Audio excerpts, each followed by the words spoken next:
어저께 우리가 도피성 제도 통해서 실수로 사람의 생명을 죽인 그 사람의 생명을 보호하는 하나님의 그 모습을 보았습니다. 오늘은 하나님께 받은 기업을 보호하는 법입니다. 땅을 보호하는 거죠. 소유. 특별히 이스라엘 백성들의 땅은 하나님께서 약속하신 땅을 하나님의 방법으로 취하는 것으로 땅을 얻게 되고, 얻은 땅을 하나님이 알려주신 방법, 계민수전, 그러니까 사람의 숫자에 비례해서 제비 뽑기를 하는 방식으로 땅을 부여를 받습니다. 그래서 하나님이 약속하신 것이고 하나님이 주셨던 것이고 또 하나님이 정하신 방식으로 땅을 받았기 때문에 이 땅에 대한 소유권 자체가 철저히 하나님께 있다라는 인식이 매우 강합니다. 그리고 이 말씀은 땅의 모든 소유권이 하나님께 있기 때문에 하나님이 주신 것을 잘 관리하고 지키겠다라는 그것으로 이제 이 내용을 정해놓고 있는 것이죠. 나중에 이제 우리가 보겠지만 신명기 27장 17절에는 하나님께서 이 정해놓은 경계표를 옮기는 자는 저주를 받는다라고 말씀하십니다. 그만큼 이 주어진 땅, 하나님이 주신 것이고 손댈 수 없다라는 이 정신이 매우 강하다라는 것을 알 수가 있는 것이죠. 이 경계표 법의 뿌리는 십계명에서부터 시작합니다. 십계명 출애굽기에 보면 십계명 출애굽기 20장에 소개가 되어 있는데요. 8계명에 내 이웃의 것을 도둑질하지 말라. 10계명에 내 이웃의 것에 탐심 갖지 말라. 특이해요. 10계명은 유일하게 10계명 그 10번째 계명은 탐심에 대한 것이에요. 마음에 대한 것. 앞에 것들은 다 행위에 대한 부분인데 10계명은 마음, 탐심을 갖지 말라. 여기 그러면서 뒤에 보면 탐심에 대한 내용들이 이웃의 아내, 남종, 여종, 그의 소유, 그의 소나 양, 나귀, 또 모든 이웃의 소유를 탐내지 말라 그랬습니다. 이 말씀, 10계명에 근거한 말씀과 또 이 신명기 말씀을 근거해서 생각해 보면 하나님께서 주신 것이니 내게 주신 것에 대한 감사를 가지고 남에게 하나님이 주신 것에 대한 탐심을 갖지 말라는 것으로 연결을 할 수가 있는 것이죠. 이것은 철저히 자신의 주어진 삶에 대한 것을 인정해 주시는 하나님의 모습이면서 동시에 우리에게 주어진 것에 대한 감사를 가지는 것이 우리에게 마땅하다라는 것을 말해주고 있는 것입니다. 하나님께서 주신 땅, 하나님께서 정하신 방식으로 내게 주어진 것, 이거에 대한 감사를 시편 16편이 고백을 하고 있는 것이죠. 우리가 두 번째 읽었던 그 내용을 다시 한번 보시면 이렇게 되어 있습니다. 여호와는 나의 산업과 나의 잔의 소득이시니 나의 분깃을 지키시나이다. 내게 줄로 재어진 구역은 아름다운 곳에 있으며 나의 기업이 실로 아름답도다. 하나님께서 정해주신 기업, 하나님께서 내게 주신 땅, 하나님께서 내게 주신 모든 것이 아름답다라고 고백을 하는 것은 결국 신앙의 고백인 거죠. 하나님이 내게 주신 모든 것이 하나님이 주셨기 때문에 이것이 아름답다라고 고백을 하는 것입니다. 창세기에 보면 참 재밌는 표현이 나오는데요. 하나님이 아담을 만드시고 아담을 이끌어 하나님께서 에덴에 두게 하시고 그것을 경작하고 지키겠다라는 표현이 나옵니다. 특이한 표현이죠. 하나님이 아담을 이끌어 에덴 동산에 두시고 그것을 경작하며 지키게 하셨다. 우리의 모든 소유가, 우리의 모든 걸음이 하나님 안에 있다는 것을 알 수가 있는 것입니다. 또 2장의 뒤에 보면 하나님께서 혼자 있는 아담에게 하와를 붙여주시는데요. 하나님께서 하와를 이끌어 아담에게 주시니 이런 표현이 있습니다. 나에게 주어진 삶의 모든 영역이 에덴이라면, 모든 소유가 에덴이라면 나에게 붙여진 사람들까지도 하나님이 이끌어 주셨다라는 그런 고백을 성경이 하고 있는 것입니다. 하나님이 내게 주시지 않은 것이 없다라는 것이죠. 아담의 고백이 어떻습니까? 이는 내 살 중에 살이고 내 뼈 중에 뼈다라고 하면서 행복해하는 고백을 볼 수가 있습니다. 그렇습니다. 우리의 탐심을 물리칠 수 있는 가장 강력한 힘은 무엇입니까?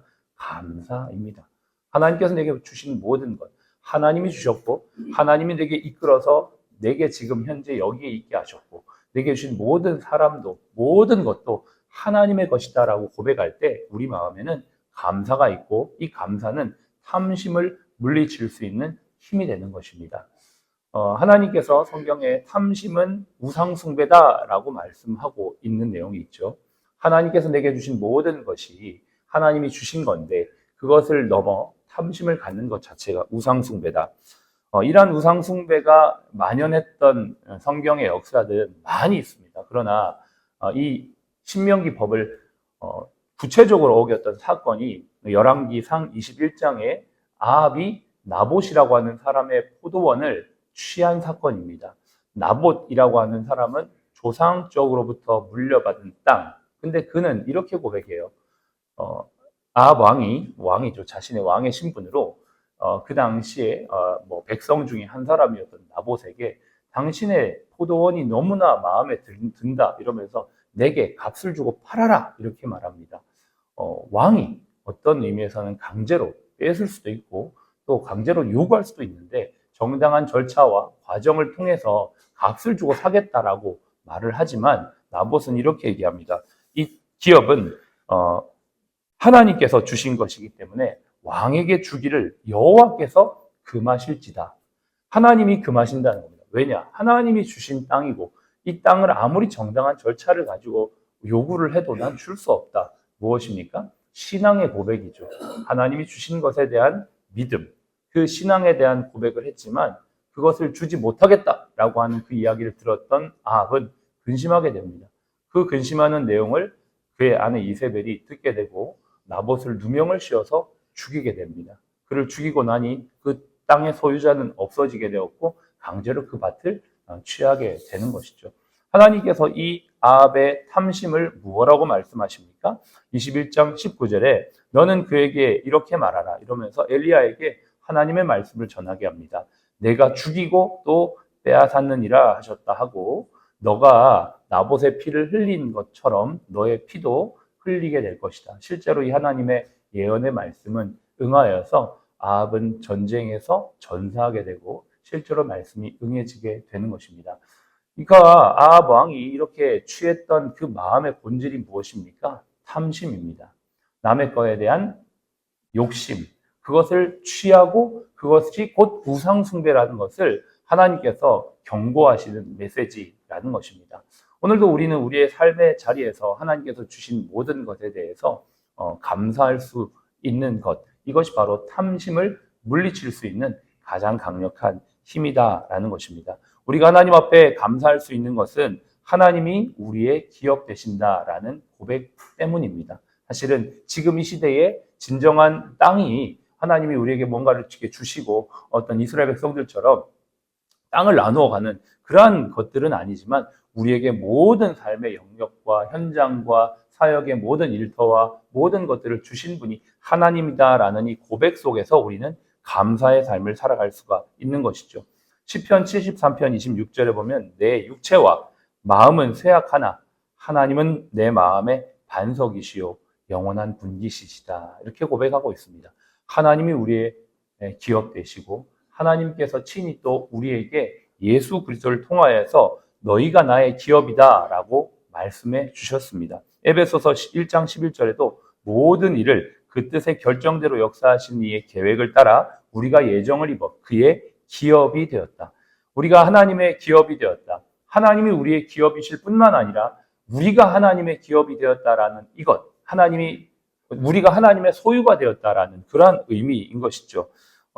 베드로 전서 2장 9절에도 너희는 택하신 족속, 왕 같은 제사장, 또 거룩한 나라고 그의 소유가 된 백성이다. 어두운 데서 빛으로 불러낸 하나님의 백성이 되었다라고 우리에게 말씀하고 있는 이 사실이 오늘 이 하루를 살아가는 우리의 가장 큰 감사요 힘이 되는 것입니다. 하나님께서 오늘도 우리를 이 자리, 이곳에 인도해 주셨습니다. 맡기신 일터에서 기쁨으로 감사로 살아갈 수 있기를 바라고요. 또 다른 동료의 어떤 공로나 다른 동료의 업적을 내 것으로 취하는 그러한 탐심을 버리고 하나님 앞에서 내게 주어진 모든 것에 감사하며 주어진 모든 일을 기쁨으로 감당하는 저와 여러분의 이 한날이 되시기를 주님의 이름으로 축복합니다. 기도하겠습니다.